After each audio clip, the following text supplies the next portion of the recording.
আসসালামু আলাইকুম।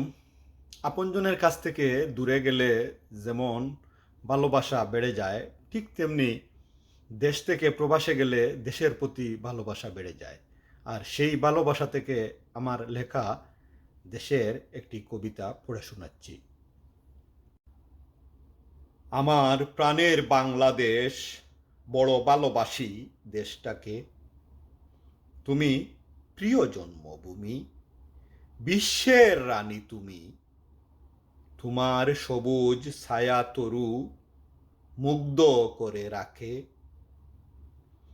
তোমার বাতাসে নিঃশ্বাসে বড় মধুর পরিবেশে গ্রানে মুগ্ধ করে ফুল ফুটে শাখে শাখে।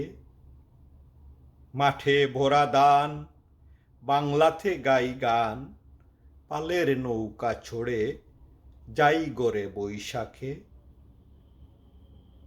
ওমা তোমার স্বাধীনতা আমার মুক্তির বারতা, পতাকায় রাখিব গিরে, রাখিব দরে বুকে।